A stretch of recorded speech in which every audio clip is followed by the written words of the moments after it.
로마서 말씀 계속 5장 20절서부터 시작하겠습니다. 율법의 시작. 율법이 가입한 것은 범죄를 더하게 하려 함이라. 그러나 죄가 더한 곳에 은혜가 더욱 넘쳤나니 이는 죄가 사망 안에서 왕노릇한 것 같이 은혜도 또한 의로 말미암아 왕노릇하여 우리 주 예수 그리스도로 말미암아 영생에 이르게 하려 함이니라. 그런즉 우리가 무슨 말하리요? 은혜를 더하게 하려고 죄에 거하겠느뇨? 그럴 수 없느니라. 죄에 대하여 죽은 우리가 어찌 그 가운데 더 살리요? 무릇 그리스도 예수 앞하여 침례를 받은 우리는 그의 죽으심과 합하여 침례 받은 줄을 알지 못하느뇨?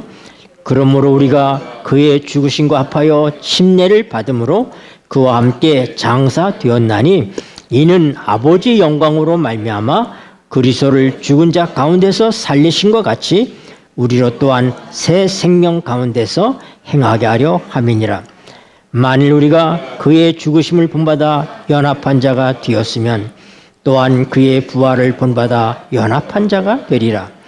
우리가 알거니와 우리 옛사람이 예수와 함께 십자가에 못 박힌 것은 죄의 몸이 멸하여 다시는 우리가 죄에게 종노릇하지 아니하려 함이니 이는 죽은 자가 죄에서 벗어나 의롭다 하심을 얻었음이니라.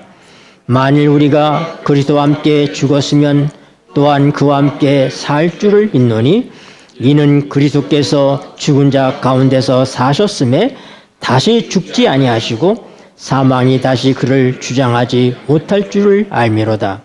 그의 죽으심은 죄에 대하여 단번에 죽으심이요 그의 살으심은 하나님께 대하여 살으심이니 이와 같이 너희도 너희 자신을 죄에 대하여는 죽은 자요 그리스도 예수 안에서 하나님을 대하여는 산 자로 여길지어다.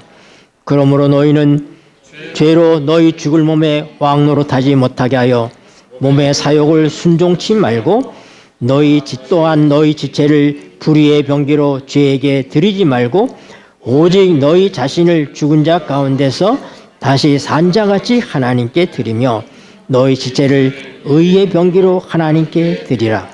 죄가 너희를 주관치 못하리니 이는 너희가 법 아래 있지 아니하고 은혜 아래 있음이니라. 아멘.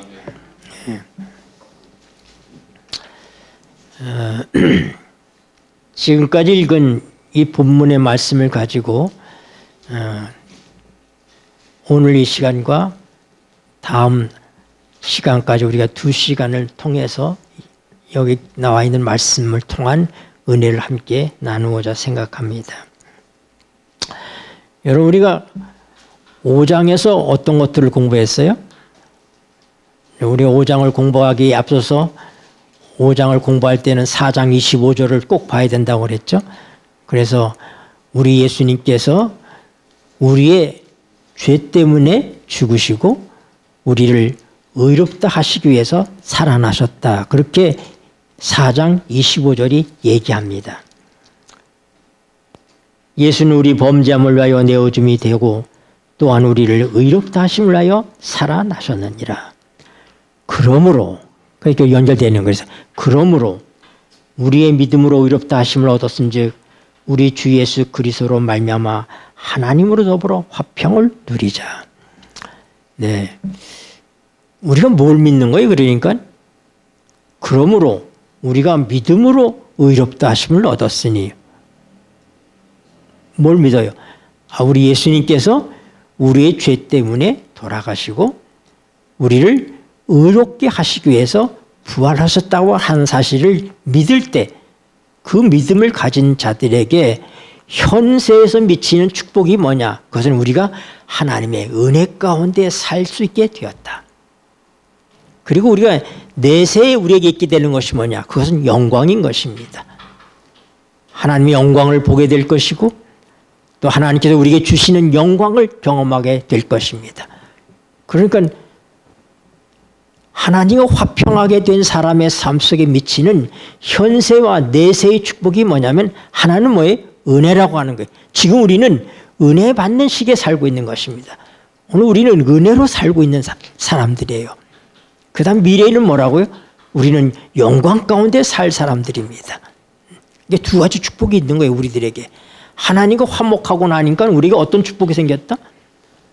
옛날에는 우리가 힘겹게 우리 스스로 뭔가 노력하고 살았는데 그게 아니라 하나님의 은혜로 살게 되었다. 하나님의 은혜가 우리에게 모든 것들을 허락하시고 계시다. 또 우리에게 소망이 있는데 그건 뭐라고요? 우리가 하나님의 영광을 바라고 즐거워한다.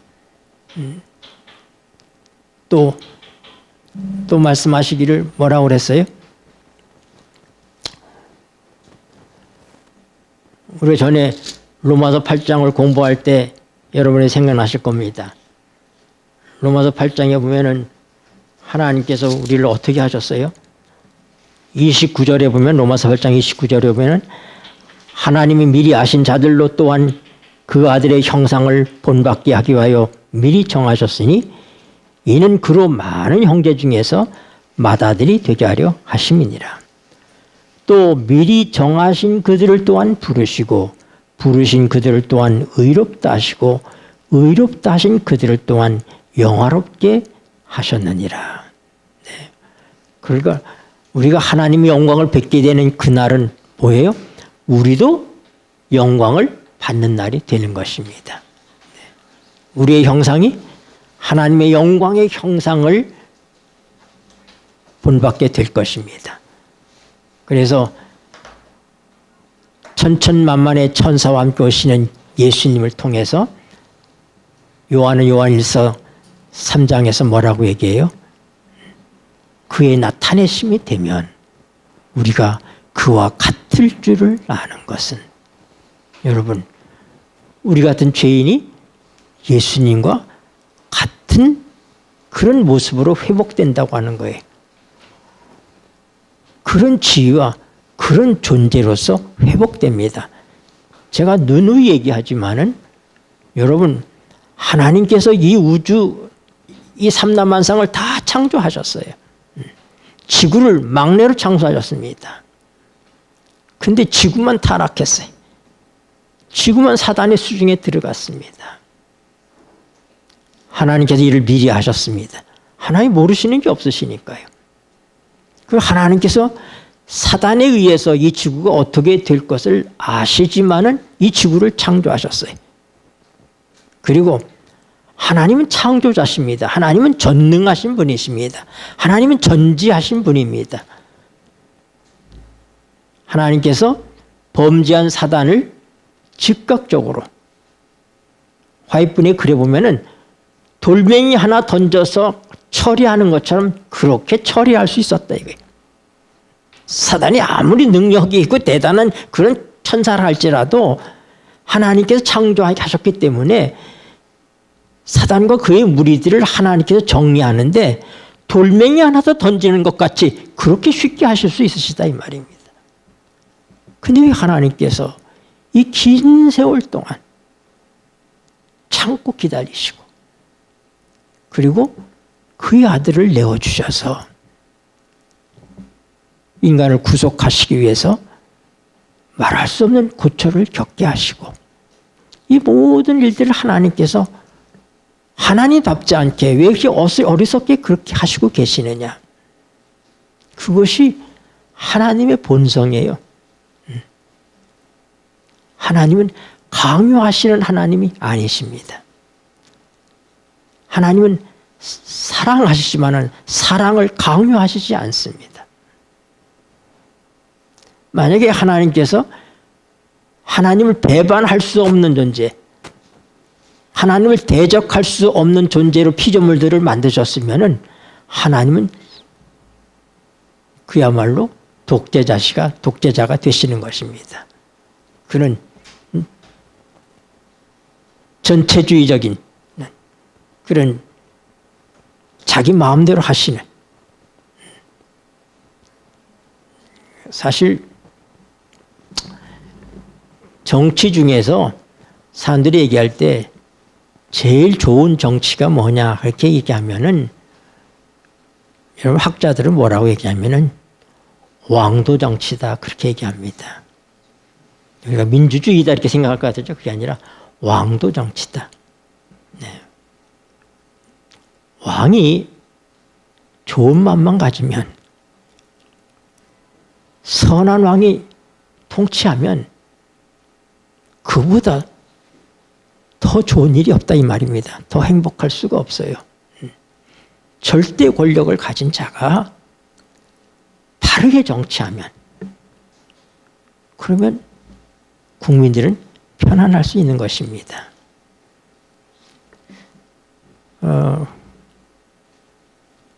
하나님은 왕이시죠, 사실은. 그런데 그분은 선한 왕이십니다. 의로운 왕이십니다. 그래서 하나님께서 통치하는 것은 선하신 방법으로 통치하십니다. 의로우신 방법으로 통치하십니다. 그래서 인간과 피조물들을 창조하실 때 그들에게 자유의지를 주신 거예요. 온전하게 그들이 선택할 수 있도록, 스스로 선택할 수 있도록. 그리고 그들에게 충분한 지식을 주셨습니다. 그들이 선택할 수 있는 모든 것들을 알 수 있도록 충분하게 하셨어요. 아담과 하와를 창조한 다음에 하나님께서는 사단의 존재에 대해서 다 설명해 주셨습니다. 모르고 그들이 당한 게 아니에요. 하나님께서는 충분하게 교육해 주셨습니다. 그럴지라도 인간이 자기 욕심에 의해서 넘어간 것입니다. 그런데 하나님께서 지구 창조의 목적 가운데 하나는 하나님의 왕도 정치를 영원한 선한 정부로서 유지해 나가시는 그 목적을 위해서 지구를 창조하신 것이 아니겠는가 하는 생각을 갖습니다. 왜요? 사단의 모든 정체가, 그의 진면목이 이 지구와 관계에서 드러나게 되는 것입니다. 하나님이 타락하지 않은 많은 세계의 사람들이 사단에게 동조하지는 않았지만은 사단의 잘못된 꼬드김을 그들은 받았습니다. 따르지는 않았지만은 사단이 옳은지 그른지를 그들이 판단할 수 있는 시간이 필요했어요. 그들이 말한 것처럼 하나님은 독재자이시고 전제군주인가? 그는 법을 법대로 무섭게 그렇게 처리하시고 심판하시는 하나님이신가?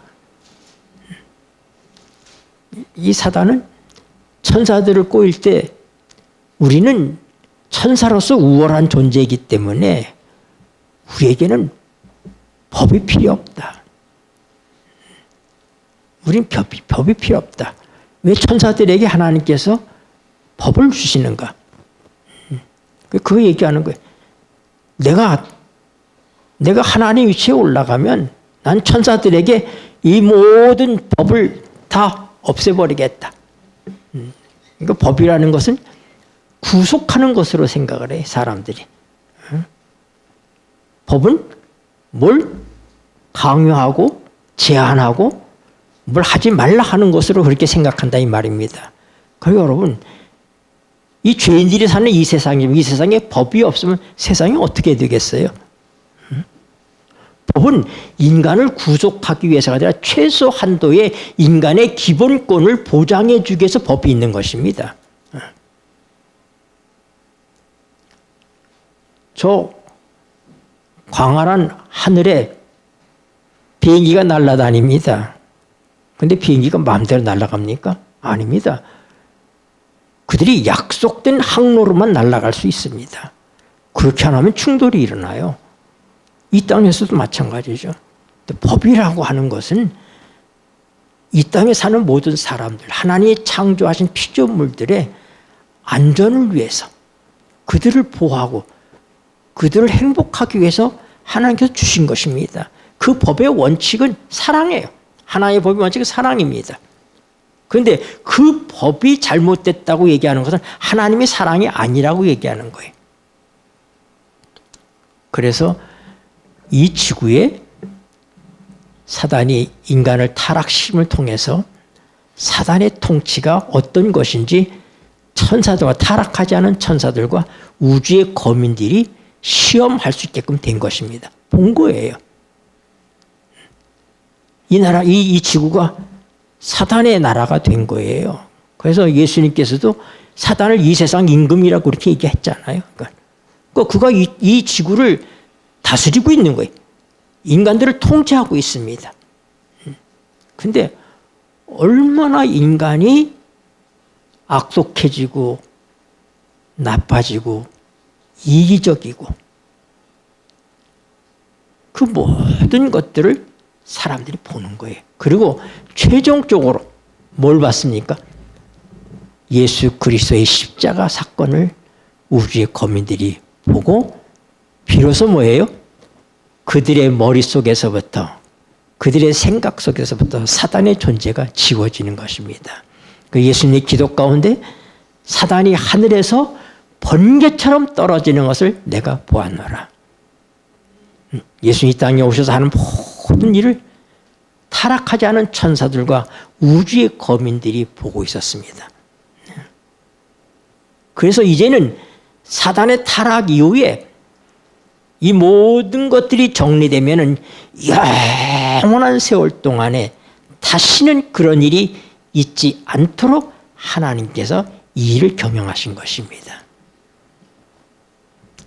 그래서 어떻게 보면은 왜 하필 우리가 그 많은 창조된 세계 속에서 왜 하필 우리가 그럼 하나님 우리를 그렇게 만드신 거 아닙니다. 인간이 스스로 그렇게 넘어간 것이죠. 사단에게. 그럴지도 하나님께서는 우리에게 특별한 은총을 베푸십니다. 그래서 제가 누누이 강조하는 것처럼 여러분 하나님이신 예수 그리스도께서 어느 우주 세계에 가서 그들과 똑같은 운명에 대해서 33년 반을 지내신 그런 우주 세계가 있습니까? 없어요. 그렇죠? 네. 하나님이신 예수님이 하나님 창조한 그 많은 우주 세계에 화해분의 글에 보면은 하늘에 올라간 에녹이 그 나라들을 방문하고 있어요. 방문하고 있는데 그때 달이 8개가 있는 나라에 가서 그 나라들을 방문해서 구경하고 있는. 예. 그러니까 에녹은 정말로 뭐 어마어마한 우주, 우리가 무슨 하나둘 이게 아니잖아요. 생각해 봐요, 여러분. 이 지구를 중심으로 하는 이 태양계 안에도 얼마나 많은 별들이 있습니까? 근데 수많은 태양계가 있다 이 말입니다. 네. 이 태양계들이 속해 있는 것을 우리는 은하계라고 얘기해요. 그러면 은하계 안에만 우리 태양계 같은 수많은 또 태양계가 있는 거예요. 거기 하나님 창조한 사람들이 있겠죠. 네. 그런데 그 은하계가 속해 있는 것을 우리가 소우주라고 그러는데 소우주에는 또 극악한 많은 은하계가 있는 거예요. 그러니까 이 태양계에 많은 별들이 있는 것처럼 그 중에 작은 별 하나가 지구잖아요. 그런 것처럼 소우주 속에는 이 전체적인 태양계가 바로 별 하나처럼 그렇게 많이 있단 말입니다. 그리고 그 소우주를 넘어가서 대우주를 보게 되는 거예요. 우리가 갖고 있는 만원경으로 팔로마에 있는 만원경이나 그리니지 천문대의 만원경으로 우리가 우주를 보는데 우리가 볼 수 있는 데가 한계가 어디냐면 대우주예요.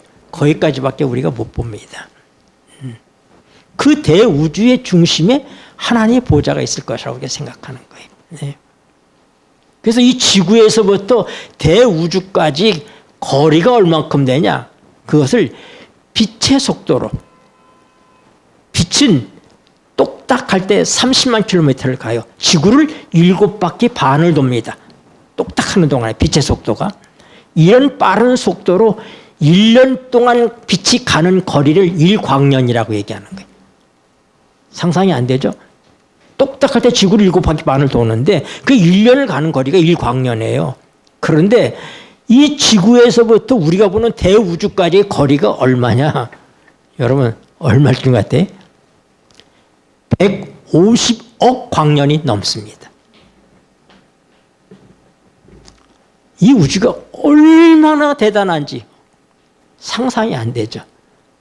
이걸 창조하시고 이걸 주관하시는 하나님이신 예수 그리스도께서 33년 반을 이 땅에 와서 사셨어요. 우리들을 위해서. 인간이 되셔서. 우리와 똑같은 운명을 자처하셨습니다. 그는 창조된 세계가 없어요. 그리고 그는 영원히 사람이 되셨습니다. 그래서 요한복음 5장 26절 굉장히 중요한 성경절에 제가 늘 강조하잖아요. 거기 보면은 하나님께서 자기의 생명이 있는 것 같이 아들에게 자기 생명을 주셨다고 얘기했어요. 원래 하나님과 예수님은 똑같은 하나님이시니까 생명 자체이신 분입니다. 생명을 나눠받을 필요가 없어요. 그런데 예수님이 뭐가 됐기 때문에 우리와 같은 인간이 되셨기 때문에 하나님께서 자기 생명을 예수님에게 주셨어요. 그 예수님이 누구의 생명을 갖고 이 땅에 오신 거예요? 아버지의 생명을 갖고 이 땅에 오신 거예요. 근데 예수님이 그 생명을 누구에게 주신다고요? 우리에게 주시는 거예요. 그러니까 우리는 뭐예요? 결국은 아버지의 생명과 똑같은 생명을 소유하게 되는 거예요. 이런 존재가 없어요, 우주 안에. 네. 6천년이라는 세월 동안에 사단 때문에 고통당하는 이 지구에서 구원받는 자들에게 하나님께서 어떤 위치로 올려요? 예수님과 같은 위치로 올려줘요. 그게 왜 그렇게 되느냐? 사단이 노렸던 자리가 예수님의 자리거든요. 사단은 반역을 통해서 예수님의 자리를 노렸어요. 하나님 보이지도 않아요. 성령님도 못 보잖아요. 그러니까 보이는 하나님은 예수님밖에 없어요. 그러니까 사단은 예수님의 자리를 탐했던 것입니다. 그런데 하나님께서 우리를 은혜로 사단이 원했던 예수님의 자리까지 우리를 높이시는 것이 이게 구속의 완성이에요. 우린 특별한 백성이라는 사실을 아셔야지 돼요. 네. 그냥 단순히 예수님 우리를 죄에서 구원하시기 위해서 십자가에 죽으시고 또 부활하시고 그렇게 해서 그걸 믿는 자들을 구원하신다. 이렇게만 알면 우리가 너무 조금 알고 있는 거예요. 네. 하나님이 우리에 대한 사랑이 얼마나 어마어마한지 우리가 이걸 알아야지 돼. 네. 그래서 우리가 뭐라고요? 성경이 우리가 이 땅에서 받는 고난이 너무나 가벼운 것이다. 우리가 미래에 받게 될 그 영광과 비교하면 이 땅에서 고생하는 고생은 고생도 아니다. 그건 아무것도 아니다. 여러분, 이 우리가 믿는 그리스도교는 은혜의 종교예요. 하나님 백성은 다 은혜 속에 사는 사람들입니다. 은혜 없이 사는 사람은 하나님 백성이 아니에요. 네. 믿음으로 오직 나의 의는 믿음으로 말미암아 살리라. 믿음으로 산다는 얘기는 하나님의 은혜로 산다는 얘기와 같은 얘기입니다. 네. 네. 그런데 뭐라고 얘기하면은 하나님께서 왜 율법을 주셨는가? 하나님 왜 율법을 주셨다고 얘기해요? 5장 20절에서 아까 우리가 보았죠? 로마서 5장 20절. 율법이 가입한 것은 범죄를 더하게 하려 함이라. 그러나 죄가 더한 것에 은혜가 더욱 넘쳤나니. 법은 지켜줘야 되는 것이잖아요. 그죠? 지키라고 만든 것이잖아요. 근데 이 죄인들에게 하나님께서 법을 주신 목적은 다릅니다. 타락하기 전에 법은 지켜줘야 되는 법이었어요. 그건 지킬 수 있는 법이었습니다. 그러나 인간이 타락하고 난 다음에 사단이 우리를 장악한 다음에 우리는 율법을 지킬 수가 없습니다.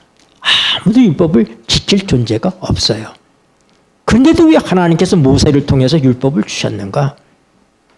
근데 뭐라고요? 그 율법은 죄를 더하게 하기 위해서.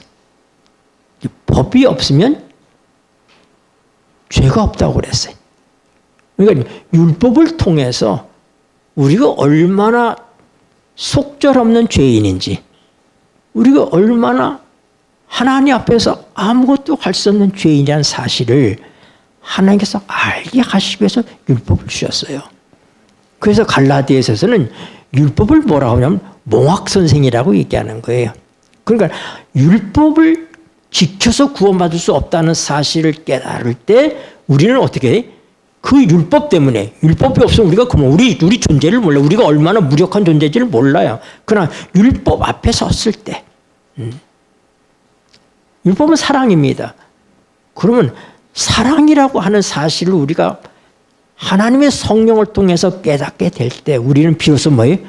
나는 사랑할 수 없는 존재라는 사실을 인정하게 됩니다. 우리는 사랑이라고 말하는 것 자체도 이기적이고 자기 중심적입니다. 사랑이 아니에요. 그래서 누가 사랑해? 하나님만 사랑이세요. 그리고 하나님이 창조하신 세계에 있는 모든 사람들에게 하나님께서 하나님의 사랑을 주셨기 때문에 그들은 하나님의 사랑을 누리고 있는 것입니다. 그들이 본래부터 사랑을 갖고 있는 존재는 없어요. 하나님이 사랑이시기 때문에 하나님이 창조한 세계의 모든 피조물들까지라도 사랑입니다. 이런 범죄한 세상 속에서도 이 자연계들은 하나님의 사랑을 우리가 볼 수 있어요. 네. 네, 제가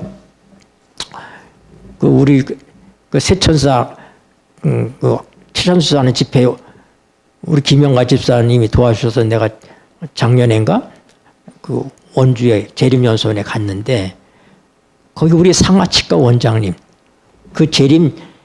재림연수원이 아니라 우리 별색꽃들을 창립하신 자기 사비로 다 한 거예요. 그래가지고 그걸 우리 기관에다가 다 헌납을 하셨죠, 사실은. 그래서 우리 기관이 됐지만 그게 개인이 한 것들입니다, 사실은. 굉장히 훌륭하신 분인데 그분이 저녁마다 아주 이 천연계들을 보여주시면서 하나님의 사랑을 얘기하는데 아주 감동적이었어요. 그가 질문하는 거예요. 왜 그 추운 겨울이 지나고 난 다음에 봄이 오면 그렇게 많이 꽃들이 피는데 꽃은 왜 피느냐? 누구 보라고 피냐? 사람 보라고 피운다는 거예요. 하나님께서 꽃을 창조한 건 누구 때문에? 꽃을 보고 좋다고 하는 사람은 누구예요? 사람이단 말이에요. 사람. 네. 이것들은 가을이 되면 잎이 떨어져서 퇴비가 돼서 다시 거름이 돼서 또 자라게 하고 이 모든 자연계들은 이기적이지 않아요. 자연계들은 다 이타적인 삶을 삽니다. 거기에 하나님의 사랑이 아직도 남아있기 때문에 그런 거예요. 그러니까 범죄하지 않은 세계의 모든 피조물들 속에는 뭐가 있다고? 하나님의 사랑이 깃들어 있는 거예요. 그러니까 이 범죄한 세계 속에서 또 하나님이 창조한 것들이 많은 것들이 훼손됐지만 우리가 볼 때 뭐예요? 사랑이 있다 이 말입니다. 하나님께서 처음에 창조하셨을 때 장미의 가시를 창조하셨을까요? 난 그렇게 아니었다고 생각해. 예. 이런 환경 문제와 이런 것들에 의해서 가시가 생겨났죠. 그러나 그런 가시로 가득 찬 장미에도 장미꽃이 핍니다. 저 더러운 연못에서 자라는 연나무에서도 연풀에서도 연꽃이 펴요. 네. 하나님의 사랑을 볼 수 있는 거예요. 네. 그래서 하나님의 사랑은 하나님만 하실 수 있는 것이고 하나님만 주실 수 있는 것입니다. 그래서 우리가 정말 나는 사랑이 없다는 사실을 인정하게 될 때 하나님을 보게 되는 거예요. 그래서 율법은 우리를 누구에로 이끄는? 그리스도께로 이끌어가는 몽학선생이다. 몽학선생이란 뭐냐면은 집에 있는 어린아이를 어린이집까지 유치원까지 손잡고 가서 선생님 손에다 들려주고 또 그 손에서 받아서 집으로 데려오고 하는 이 사람을 이게 몽학선생인 거예요. 그러니까 율법은 우리를 붙들고 어디로 간다? 예수님께로 데려다 준다 이 말입니다. 나는 사랑이 없기 때문에. 그래서 우리가 자녀를 기르면서 우리가 부쩍 자녀를 사랑하는 것 같지만은 그거 사랑 아니고 엉터리 사랑이에요. 그 육신적인 사랑은 하나님께서 인정하지 않습니다. 육은 무익하니라 그랬잖아요. 모든 부모들이 자식을 사랑하지만 대단히 육신적인 마음으로 사랑합니다. 그래서 어떻게 해야 돼? 하나님의 사랑을 가지고 사랑해야 되는 거예요. 그래서 우리가 뭐예요? 하나님의 사랑을 달라고 하나님께 기도해야지 돼. 자녀들에 대해서 우리 스스로 사랑할 수 없어요. 내 임의대로, 내 생각대로 자녀를 기르면 그래서 망가지는 거예요. 하나님의 사랑을 받아서 그 사랑으로 자녀들을 기를 때 그 아이들 속에 하나님의 사랑이 들어가는 거예요. 네. 이것이 하나님께서 하시는 방법이에요. 그래서 율법을 하나님께 주신 목적은 뭐다? 죄를 더하게 했다. 아, 정말 내가 말할 수 없는 죄인이야. 율법이 없을 땐 걸 몰랐는데 내가 하나님의 율법 앞에 섰을 때 우리가 사람과 사람 사이에서 비교해 보면 도토리 키재기예요. 뭐 그 사람이 그 사람이죠. 그렇지 않습니까? 그 사람이 그 사람이. 그럼 우리가 누구 앞에 섰을 때? 하나님 앞에 섰을 때 우리를 알게 되는 거예요. 그래서 요한일서 1장 7절 말씀이 그 말씀이에요. 하나님이 빛이시기 때문에 우리가 빛 가운데 거하는 것 같이 빛 가운데 거하는 자는 우리와 사귐이 있고, 그리고 우리가 우리의 진정한 모습을 알기 위해서는 빛이 필요해요. 깜깜한 밤에 빛이 없는데 거울 앞에 아무리 가 있어도 내 모습이 안 보입니다. 내 모습이 안 보여요. 그러나 어떻게 빛이 들어오면, 불을 켜면 거울 앞에 내 모습이 보이잖아요. 그렇죠? 그런 것처럼 우리가 어둠 가운데 있을 때 우리는 우리를 모르는 거예요. 근데 우리가 하나님의 빛 가운데 들어갔을 때, 빛이신 하나님과 우리가 사귀기 시작하면 우리가 어떤 존재인지를 알게 되는 거예요. 그래서 어떻게 해야 돼? 야, 내 죄가. 이날 내가 서울중앙교회 있을 때 정말로 한 집사님이 새롭게 성령 안에서 거듭남을 체험하고 나니까 그분이 뭐라고 하냐면, 아, 목사님, 내가 내 모습을 보니까 내 죄가 깨보숭이 같아요. 깨보숭이 같아요. 막 징그럽단 말이에요. 깨보숭이 그처럼. 그렇게 내가 내 죄가 그래요. 나는 33살인지 36살에 혼자 돼서 아들 셋을 수절하며 내가 길렀는데 난 그것이 대단하다고 생각을 했는데, 내가 하나님의 빛 앞에 가서 하나님의 성령을 체험하고 나니까 내가 남들한테 당당하고 자랑스럽게 난 젊은 나이에 과부가 돼서 한눈 팔지 않고 내가 아들 셋을 길렀다 이렇게 당당한 사람이었는데, 내가 하나님의 빛 앞에 가보니까 목사님, 내 죄가 깨보숭이 같아요. 내가 마음으로 얼마나 많은 죄를 지었는지, 내가 마음으로 내 마음을 내가 헤아려 볼 때, 그런데 그 아주 몸소리치는 그런 모습을 저한테 얘기하는 소리를 제가 들었습니다. 우리가 빛 가운데 들어갈 때 우리가 보이는 거예요. 그래서 뭐라고요? 그때 비로소 우리가 그 아들 예수의 피가 우리의 모든 죄를 깨끗하게 하실 것이요. 그때 우리 예수님의 피를 요구하게 되는 거예요. 내가 죄인인지도 모르는데 예수님의 피가 왜 필요해요? 네. 내가 정말 말할 수 없는 죄인이라는 사실을 알 때 그 죄 때문에 피 흘려 돌아가신 예수님을 알게 되고, 어떻게 돼요? 그 피를 의지해서 우리의 죄가 깨끗해지는 경험을 갖게 되는 것입니다. 그 율법이 가입한 것은 뭐라고요? 바로 이런 목적 때문에 가입한 것이다. 그랬더니 21절에서 무슨 얘기가 나오는가? 사도 바울 당시에도 이런 사람들이 많이 있었던 것 같아요. 이는 죄가 사망 안에서 왕노릇한 것 같이 은혜도 또한 의로 말미암아 왕노릇하여 우리 주 예수 그리스도로 말미암아 영생에 이르게 하려 함이라.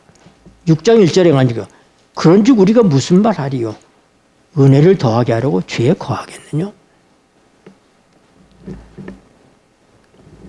사람들이 뭐라고 얘기하냐면은 우리가 어떤 죄를 져도 하나님의 은혜로 우리는 다 용서받을 수 있다. 성경이 그렇게 말하고 있지 않느냐. 우리가 경건치 않을 때 하나님께서 그의 아들을 내어주셨다. 우리가 죄인 되었을 때, 우리가 하나님과 원수 되었을 때 하나님께서 우리에게 은혜를 베풀어 주셨다. 하나님의 사랑을 우리에게 주셨다. 그러니까 우리가 앞으로 죄를 지어도 하나님께 우리를 용서하실 것이다. 그럼 이 교리에 의하면 은혜라고 하는 것은 율법 무용론을 가져오게 된다. 우리가 어떻게 살아도 구원받을 것인데, 우리가 어떤 잘못을 해도 하나님과 이미 원수 되었을 때 하나님께서 우리를 사랑하셔서 구원해 주셨는데, 앞으로도 우리가 어떤 죄를 져도 하나님께서 용서해 주시지 않겠느냐? 그렇다면 율법이 뭐가 필요 있느냐 하면서 사도 바울의 이 은혜 중심의 복음을 공격한 거예요. 그 당시에 사람들이. 그 율법 무용론을 가져온다. 거기에 대해서 답을 하고 있는 겁니다. 사도 바울이. 뭐라고 얘기해요? 그런데 우리가 무슨 말하리요? 은혜를 더하게 하려고 죄에 거하겠느냐? 그럴 수 없느니라. 그럴 수 없느니라. 왜 그럴 수 없어요? 그 이유가 지금 설명되고 있는 거예요. 죄에 대하여 죽은 우리가 어찌 그 가운데 더 살리요. 죄에 대하여 죽었다는 의미가 무엇인지를 우리는 오늘과 다음 시간에 이 중요한 주제를 함께 살펴보게 될 것입니다. 그런데 3절에 보면은 무릇 그리스도 예수 앞하여 침례를 받은 우리는 그의 죽으심과 앞하여 침례 받은 줄을 알지 못하느냐. 자, 이제 그런 말도 안 되는 얘기. 다시 얘기해서 은혜로 구원받는다고 하는 것은 진리입니다. 이 교리는 맞는 진리예요. 네. 그런데 그것을 사람들이 딴지 거는 것이 아니라 그걸 가지고 유추를 하는 거예요. 은혜로 구원받는다는 것에 대해서 딴지를 거는 게 아니라 은혜로 구원받는다면은 그럼 우리 마음대로 죄를 져도 되네? 계속 죄를 짓고 우리 마음대로 살아도 결국 구원받는 것이네? 그건 유추예요. 우리가 은혜로 구원받는다는 사실에 대하여서 한 걸음 더 나가가지고 그런 유추를 해가지고 그걸 가지고서 그런 식으로다가 삐딱하게 나오는 거예요. 거기에 대해서 사도 바울의 답변이 이 6장에 기록되어 있는 거예요. 네. 그런데 사도 바울은 이걸 설명하면서 은혜로 구원받았고 앞으로도 은혜로 우리가 용서받고 구원받는다는 사실은 진리이기 때문에 거기서 물러나지 않습니다. 그거를 고수하면서 그러면서 그들의 질문에 대한 다른 답을 하고 있는 것입니다. 그래서 그 첫 번째가 뭐냐면 우리는 이 로마서 6장에서 배우게 되는 것이 뭐냐면은 그리스도와 우리와의 연합에 대한 것들을 여기서 배우게 되는 것입니다. 하나님 우리를 어떻게 구원하셨는가? 그리스도와 우리를 연합시키셨다. 하나가 되게 하셨다. 그래서 여기 뭐라고 그래? 무릇 그리스도 예수와 합하여 침례를 받는 우리는 그의 죽으심과 합하여 침례를 받는 것을 알지 못하느냐. 여러분, 칭의는 우리가 의롭다고 하나님께 인정하시는 것은 우리가 그리스도와 연합되어 있을 때 하나님께서 그렇게 보시는 거예요. 그러니까 뭐가 앞서느냐?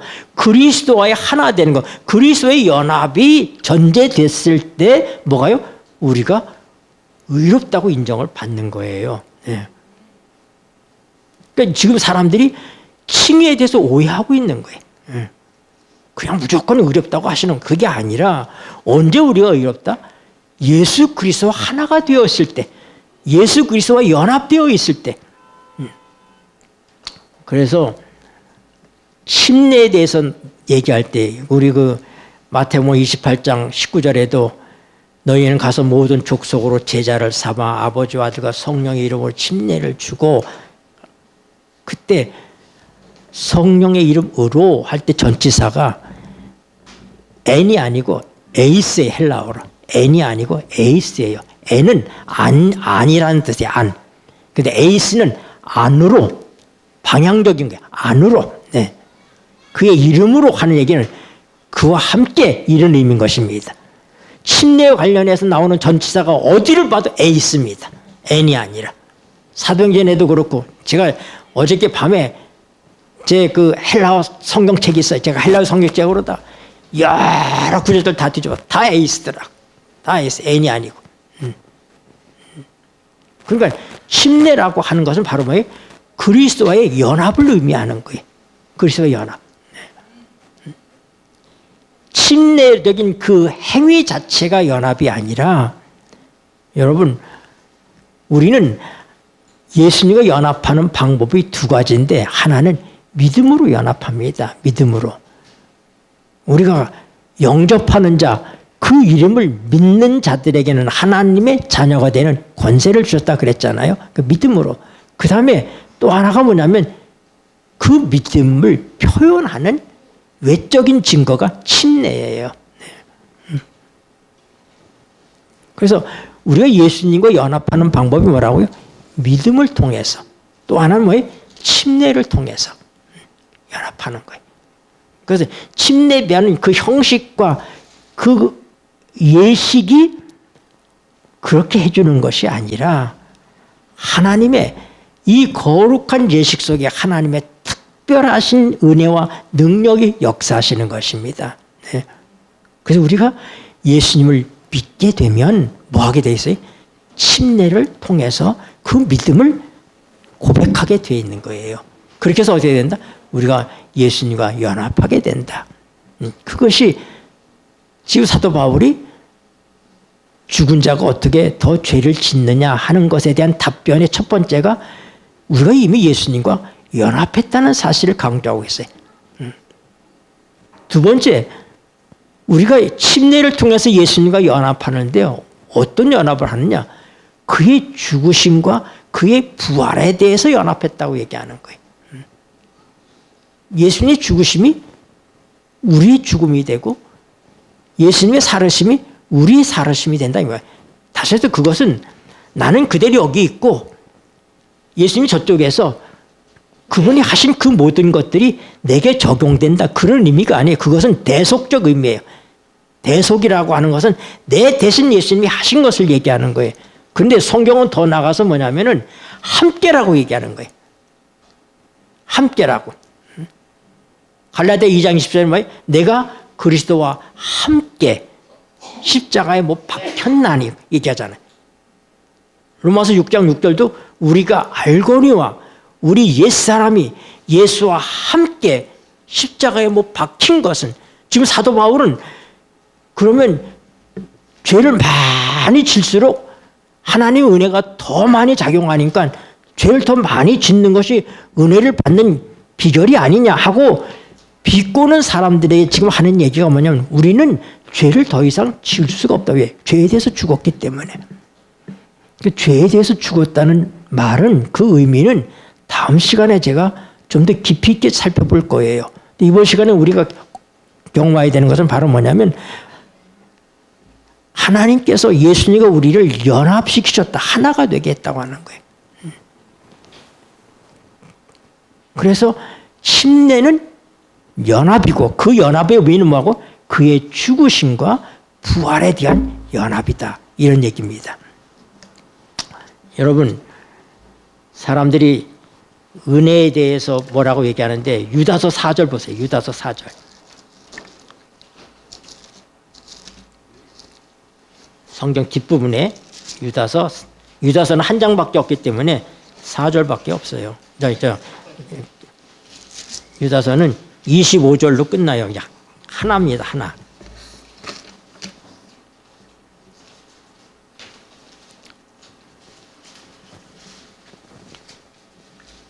유다서 4절 이는 가만히 읽겠습니다. 시작. 이는 가만히 들어온 사람 몇이 있음이라. 저희는 옛적부터 이 판결을 받기로 미리 기록된 자니 경건치 아니하여 우리 하나님의 은혜를 도리어 세격거리로 바꾸고 홀로 하나이신 주제 곧 우리 주 예수 그리스도를 부인하는 자니라. 네. 많은 사람들이 하나님의 은혜를 뭘로 바꿨다고요? 세격거리로 바꿨다고요. 네. 하나님의 은혜는 그런 것이 아닙니다. 그리고 은혜에 대해서 오해해서는 안 됩니다. 그래서 사도 바울이 지금 그렇게 실문하는 사람들, 비꼬는 사람들, 조롱하는 사람들에 대해서 그가 정확하게 답변하고 있는 것이 로마서 6장인 거예요. 그러니까 우리가 이 로마서 6장에서 죄에 대해서 죽은 자가 어떻게 죄를 질 수 있느냐 하는 이 사도 바울에 대한 이 말씀의 참 의미가 무엇인지, 죄에 죽었다고 하는 것이 무슨 의미인지 이걸 우리가 밝히 깨달아 알아야지 됩니다. 이 말씀은 다음 시간에 제가 논의할 말씀이에요. 세 번째로 사도 바울이 주님과의 연합관계를 얘기하면서 뭘 얘기하냐면은 그의 죽으심은 죄에 대해 죽으심이요, 그의 부활은 하나님에 대한 부활이다. 그의 부활은 뭐라고요? 하나님에 대한 부활이다. 자, 로마서 6장 그냥 읽고 맞춰야 되겠어요. 시간이 많이 가서 로마서 6장 6절부터 봅시다.